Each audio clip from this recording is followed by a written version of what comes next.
Selamat siang, pemirsa Metro TV Lampung. Kita berjumpa lagi dalam acara Ekonomi Corner bersama saya, Dominikus Widodo. Program ini didukung oleh IDX Lampung, Fakultas Ekonomi dan Bisnis Unila, Kanwil Bea Cukai Sumatera Bagian Barat, dan Radisson Hotel. Pemirsa Metro TV Lampung, pandemi yang menerpa Indonesia lebih dari setahun terakhir telah memukul berbagai sektor termasuk UMKM. Bank Indonesia turut serta untuk mendukung agar UMKM ini tetap bertahan di masa pandemi. Untuk memahami seperti apa peran dan dukungan Bank Indonesia kepada UMKM, telah hadir bersama saya Kepala Perwakilan Bank Indonesia Provinsi Lampung, Bapak Budiarto. Selamat siang Pak Budi. Selamat siang Pak Widodo. Pak Budi, bisa dijelaskan apa saja sih dukungan yang sudah disampaikan oleh Bank Indonesia kepada UMKM di Lampung? Terima kasih Pak Widodo. Pertama-tama saya ucapkan selamat siang, salam sehat semua bagi seluruh pemirsa. Pagi siang hari ini kita akan membahas mengenai perkembangan UMKM di masa pandemi. Nah, kalau kita membahas tentang apa yang dilakukan oleh Bank Indonesia, tentunya kita perlu mengetahui dahulu seperti apa sih UMKM itu di Indonesia. Ini dapat kami sampaikan bahwa UMKM ini sebenarnya memberikan peran yang cukup signifikan terhadap perekonomian di Indonesia, di mana UMKM ini hampir memberikan 60% terhadap produk domestik bruto Indonesia, atau sekitar 6.000 triliun rupiah nilainya gitu ya. Dan dari sisi serapan tenaga kerjanya, ini juga udah hampir sekitar 97% lebih yang diserap gitu ya di sektor UMKM. Dan ternyata dengan peranan yang seperti itu, kita menghadapi kendala gitu ya di dalam UMKM. Beberapa hal ini yang kami cermati itu antara lain mengenai kemampuannya untuk beradaptasi.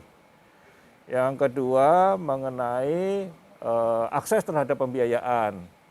Dan yang ketiga ini adalah terkait dengan kapasitas dari bidang usahanya atau kelembagaannya. Nah, untuk itu Bank Indonesia masuk ke dalam pengembangan UMKM melalui 3 pilar tersebut, yaitu digitalisasi, korporatisasi, dan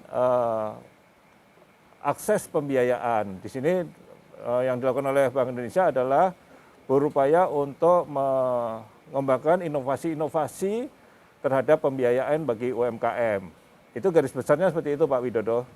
Digitalisasi, korporatisasi dan inovasi pembiayaan. Jadi bukan melulu biaya, hanya biaya aja ya, tapi ada digitalisasinya juga Pak. Ya, jadi memang kan sejak Undang-Undang Bank Indonesia yang terbaru sejak tahun 99 ya, setelah reformasi Bank Indonesia tidak lagi diberikan mandat untuk menyalurkan kredit likuiditas. Dulu kan kita kenal ya ada KUT, KKPA, dan sebagainya gitu ya. Kalau yang sekarang kita kenal KUR gitu ya. KUR ini langsung disalurkan oleh perbankan.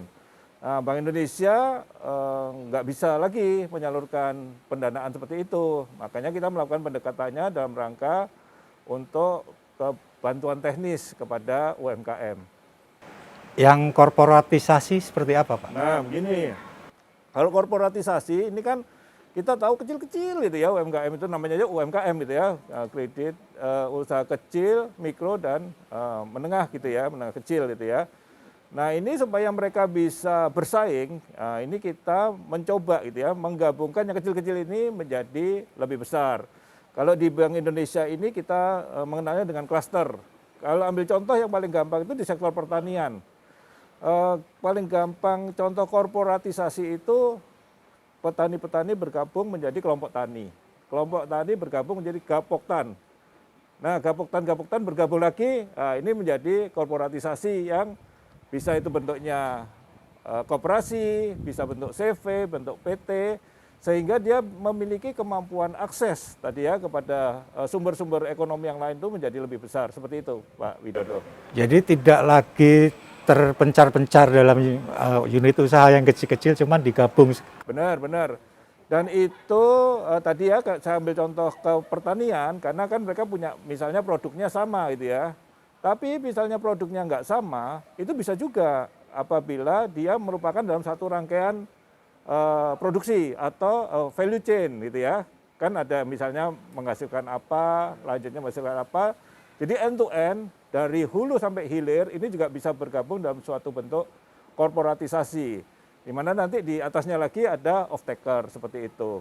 Nah ini kita lakukan bukan hanya di sektor-sektor yang konvensional, tapi termasuk juga di lingkungan pesantren. Jadi pesantren-pesantren ini kan kalau kita tahu dia butuh seragam gitu ya, butuh air minum. Nah ini mereka bisa saling memenuhi antar pesantren dengan melakukan korporatisasi dari usaha-usaha yang ada di pesantren.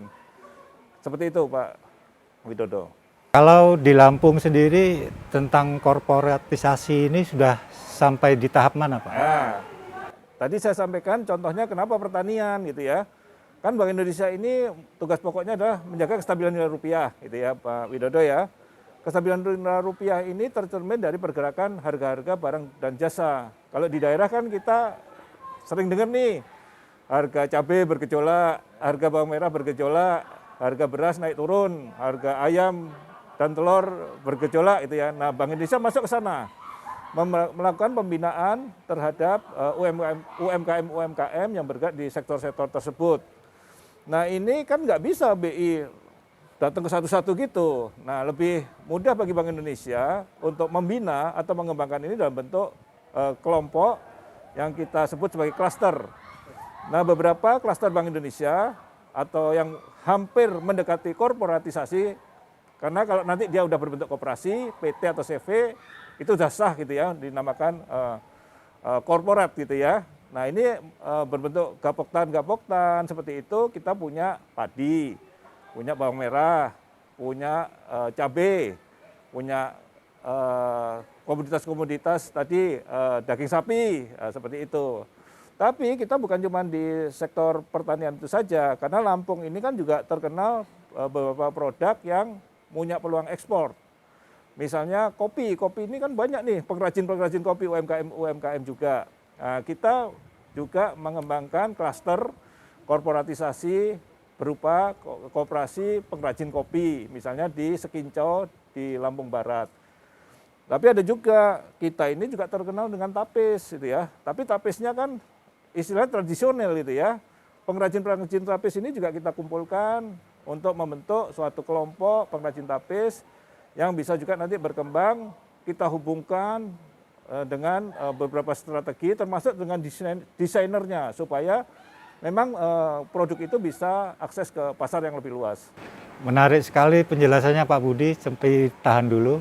Pemirsa Metro TV Lampung, kita akan kembali setelah jeda berikut ini.